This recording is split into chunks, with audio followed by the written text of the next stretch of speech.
I think the most difficult thing, George, was the realisation at that point that the police weren't looking for Madeleine and that they were just focused really on trying to, I guess, blame us and for it all to be over.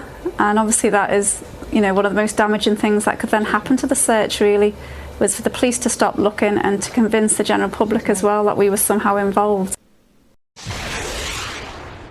Hello and welcome to True Crime Rocket Science, the most authentic voice in true crime.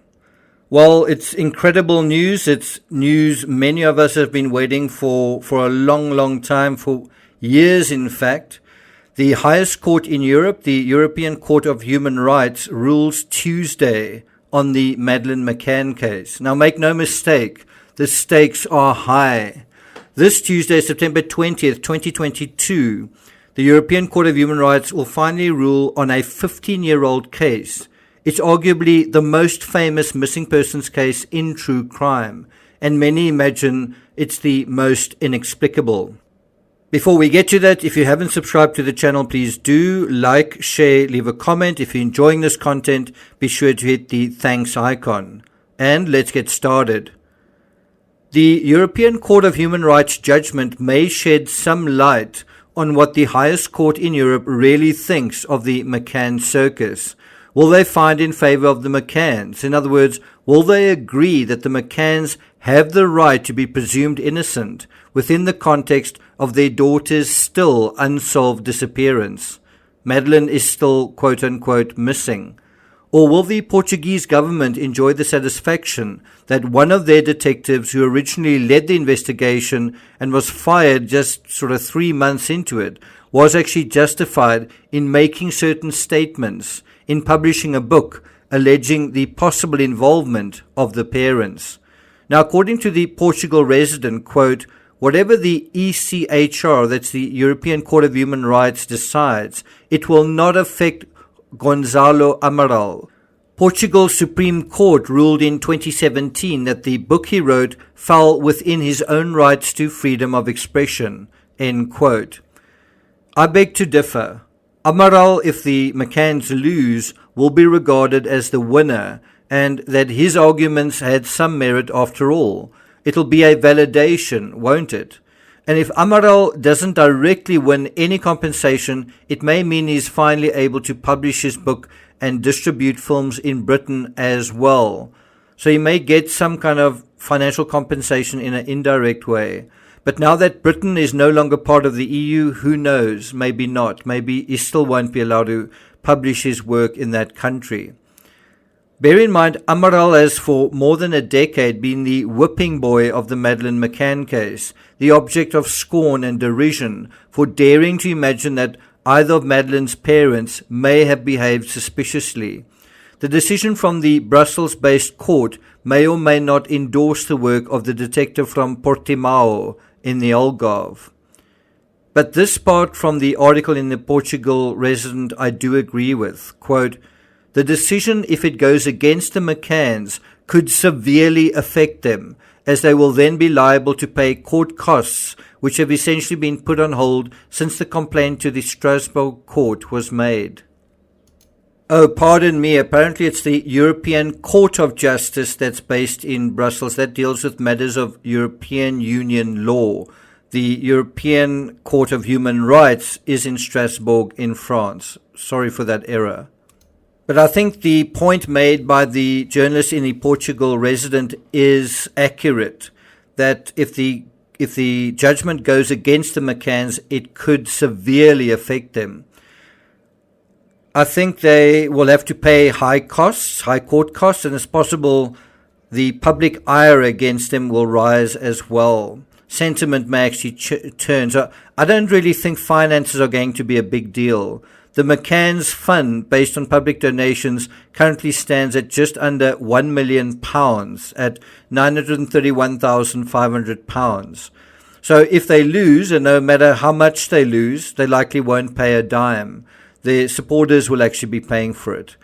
And they may actually, even if they do lose, they may be able to use that loss to curry more favor, curry more sympathy in fundraising in the aftermath as well, to keep their war chest well stocked. The bigger issue, in my view, is that the judgment could be regarded as a huge blow to the credibility of the McCanns. It'll really be a case that a court disagrees with them, right? They may well argue that the McCanns may well argue that the issue isn't about the facts of the case, but whether aspersions and speculations without absolute evidence, in this case Madeleine's body, is legally defensible. I must say I find the whole thing really ironic given what is happening in the Kylie Rodney case. This is a case where people were taken to court for making suppositions about guilt, right? And so they're basically saying, it's not legally defensible.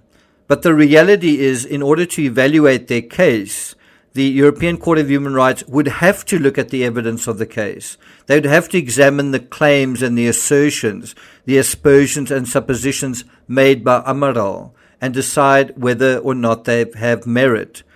Now, obviously, one of the biggest feathers in Amaral's bow, potentially, is the cadaver dog alerts in the McCann's apartment, that is, behind the couch, in their bedroom, in the closet of the bedroom, in the flower bed below the balcony, on the cuddle cat, the toy of Madeleine McCann, and on items of Kate McCann's clothing.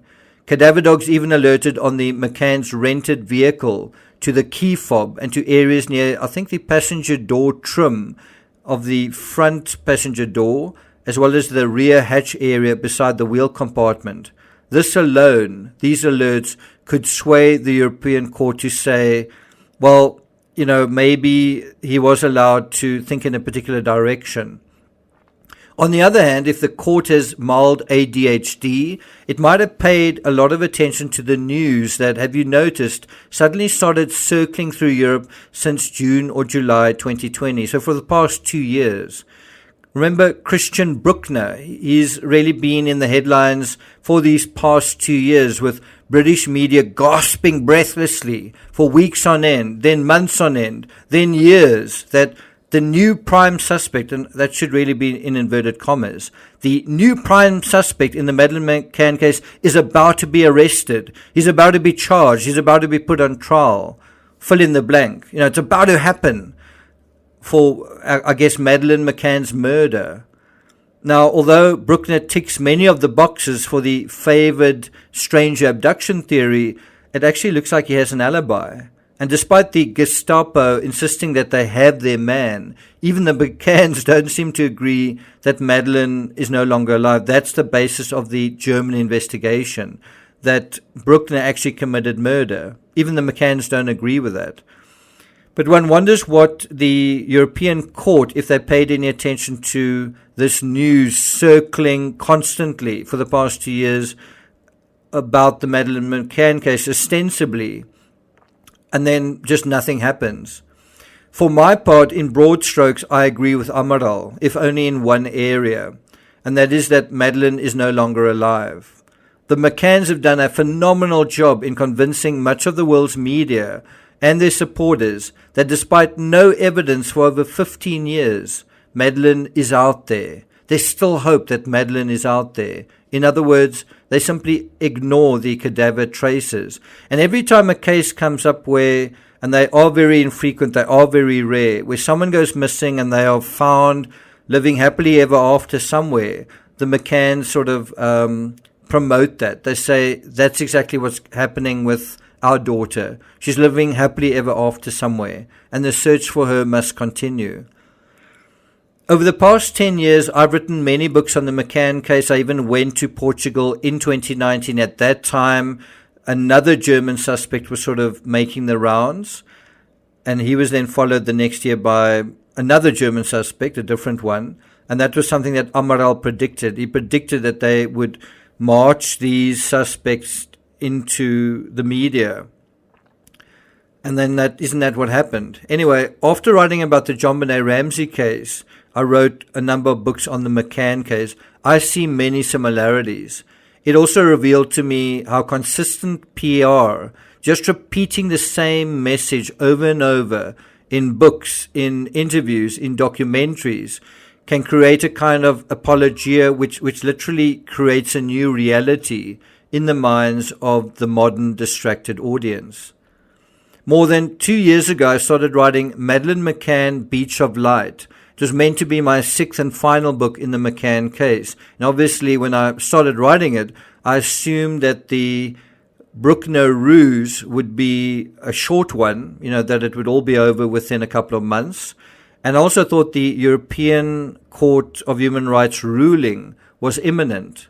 I thought by the time I finished the book, the ruling will have come out, and it just didn't. And I wonder whether other people made the same mistake as well. I wonder whether other people also assumed a certain turnaround time that didn't actually take place. Instead, because it took so long, you kind of had this Bruckner was about to be arrested in the media without interruption for more than 2 years. And at the same time, the European Court of Human Rights ruling simply didn't happen. Did you guys notice that? The last time Bruckner's name appeared in the media was just 2 days ago.